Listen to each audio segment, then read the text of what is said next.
Hey guys, Hey, good to see you. for day 4 Of our series called camp. And we're glad that you're joining us today. Let's do a recap of the last 3 days. Yeah, first day we talked about Abraham Abraham, and how he worshipped wherever he was camped. worship where you're camped. That was a good takeaway. Yeah, Day 2, we talked about Lot. Lot, man. Tag along Lot. It was a mess, but we learned to not camp in compromise because it leads to destruction. That's a good one. I really like that one. That was a good lesson. I don't know if you can go back to day 2 and get that one. Day 3 we talked about. Closer to you. We were in Joshua. We talked about Achan. We talked about Achan. Yeah, and how compromise and sin in your tent can spread to the whole camp. Yes. And we need to know that, we got to remember that if I allow sin in my house, in my personal person, on my phone, wherever it is, and I think it's private, it's not. It has a ripple effect spiritually. Yeah. And it will come out physically at some point. Rarely only affects you. Yeah, I think it always affects everybody. Yeah. Just my personal opinion. But with that, I try not to do absolutes, but yeah. I'm going to absolutely stop absolutely doing absolutes. I'm going to absolutely quit that. Hey, let's we're doing another car video here. Yeah, car video. If this doesn't make you want Sonic, I don't know what will. I don't know if everybody's old enough for that, but some of you remember the old Sonic commercials that were all in the car. We're not talking to no whippersnappers. We're talking to people our age. Does Sonic even do commercials anymore? Yeah, I'm sure they do. I don't know. We don't watch TV no more, so I don't know. Anyways, jumping into today, we're actually going back in time a little bit from where we were yesterday. And we're going to be talking about Moses and the people of Israel. Yeah, we're going to talk about the Exodus, which we covered this a little bit in our recap to show you kind of where we were, how Joshua and Achan got to where they were. Yeah. And so we're just rewinding a little bit. Yep. People of Israel, up to this point, people of Israel were in Egypt as slaves. They were brought out of Egypt. They're in the promised land, and there was a rhythm and a code that they needed to follow. Yeah, well, they're not really in the promised land yet. Sorry, I didn't mean that. I meant... they're in the desert. Yeah, I'm thinking about Sonic. I'm sorry, guys. I'm sorry. So, yeah, at this point, they've come out of Egypt. They've just crossed the sea. And they've just crossed the sea. And so they've just done the part where Moses is taking the bones of Joseph with them. And so it comes down and it says, after leaving Succoth, they camped at Etham on the edge of the desert. By day, the Lord went ahead of them in a pillar of cloud to guide them on their way, and by night in a pillar of fire to give them light, so that they could travel by day or night. Neither the pillar of cloud by day nor the pillar of fire by night left its place in front of the people. Wow. And that was important because you need to follow God. Yeah, they were following God's leading for where to camp. Yeah, they didn't just make camp wherever they said, well, here's a stream or here's this nice place or whatever. Right. It was. There's food here. Yeah, wherever God told them to go, wherever he went, they went. And I think, we can attest to that right now in the season of life that we are in, of feeling God moving a pillar this way or moving the fire or the smoke this way or that way. And it's just like, hey, I really feel like that's the direction we're supposed to go. Now, there's a difference between that and then just chasing. Sometimes we call it chasing fire, but people who go from one revival to another revival, right, that's not what we're talking about. That's not being grounded where you're called to be. No, because this, if you read on through Exodus, and even it's what Numbers talks about this too, and so does some of Deuteronomy, and even Nehemiah, references back to the wandering in the desert. And there's a lot of times where they were camping would not have been their first pick. Right. It was not the shiny, it was not the good, like you're saying, the revival chasers. It wasn't the preferred place. Right. Yet that's where they went because the pillar was there. And why did they want to stay where the pillar was? Because that's where God was. Right. That's where their protection came from. Yeah. And eventually that would be where the manna rained down. I don't think manna was just being rained down everywhere. I think it was where the pillar was. Yeah. Camp. And so God's sustaining provision and his protection, because before this, we even see that the pillar of fire showed up and then God acted through it to confuse the Egyptians and throw them into a mess as they were trying to attack them. Right. And that's the Red Sea crossing. We can look at, you can see that. So it is super important that wherever you see God showing up in your life, that you're saying, okay, God, I want to be right with you. I want to go where you're telling me to go. I want to be in that thing.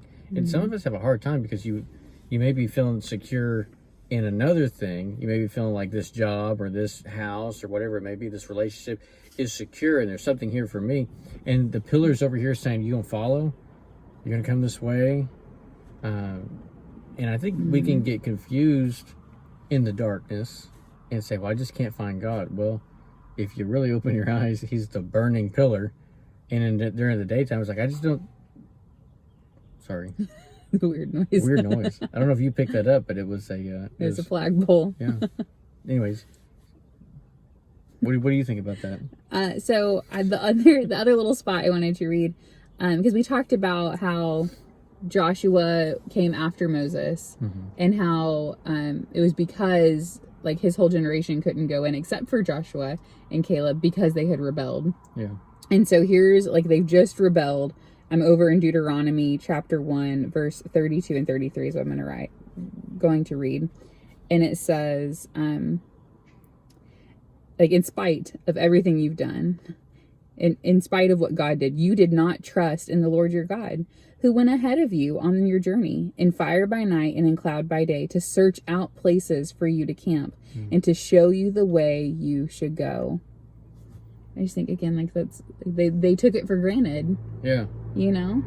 And I think that's so relevant to us sometimes, is we can take that presence for granted. And I think that after this, I think we see them get really sensitive to the Spirit's leading again, because that generation wanted to be closer to him. They wanted to do better than their ancestors did.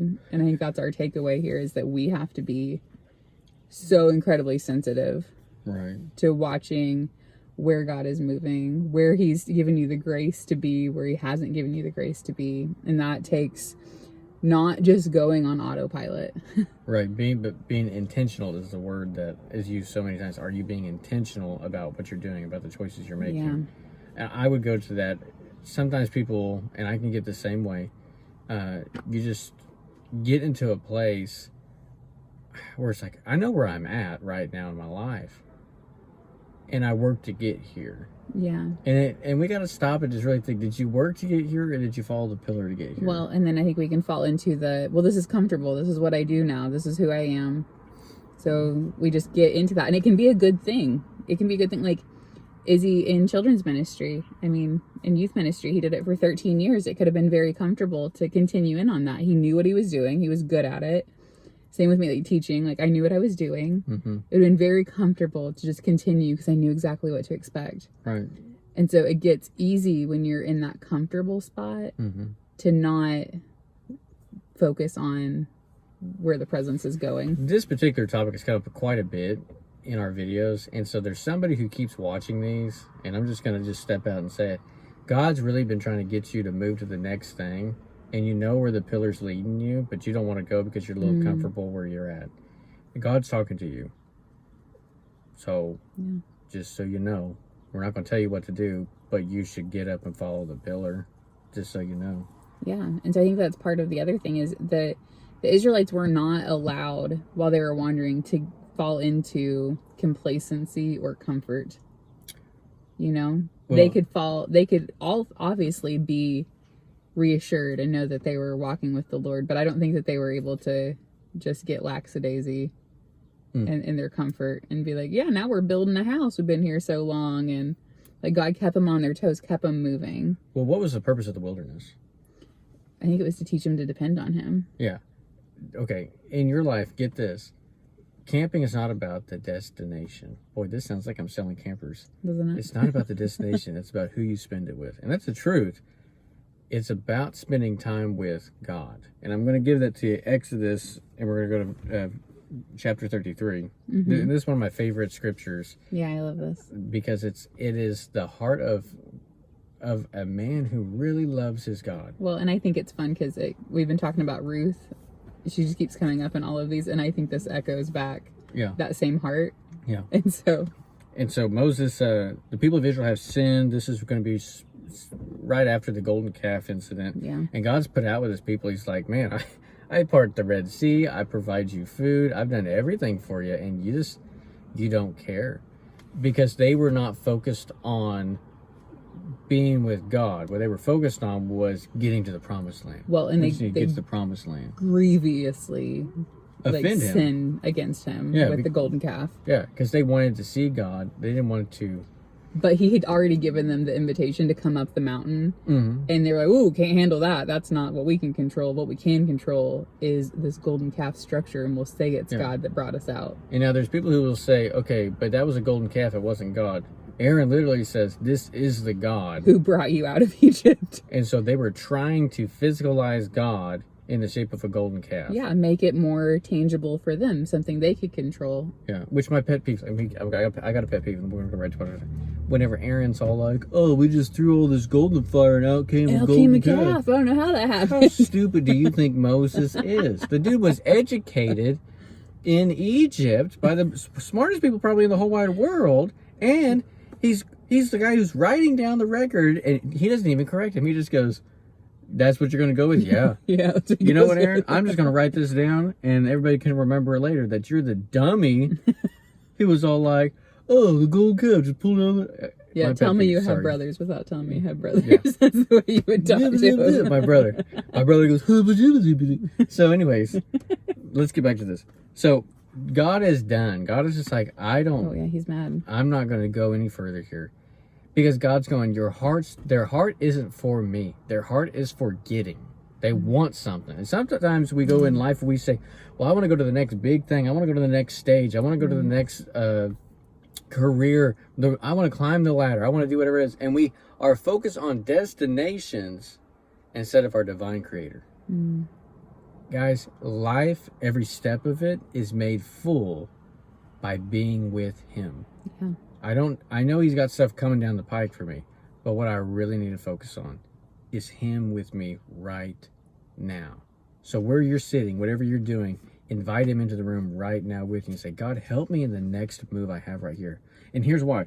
So the Lord speaks to Moses. This is chapter 33, verse 1 of Exodus. And it says, Then the Lord said to Moses, Depart and go from here, you and the people whom you have brought up from the land of Egypt, to the land which I swore to Abraham, Isaac, and Jacob, saying, To your descendants I will give it.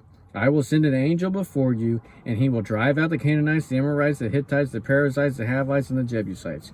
Go up to a land flowing with milk and honey, for I will not go up with you, or go up in your midst, because you are an obstinate people, and I might destroy you on the way. Yeah, my translation says a stiff-necked people.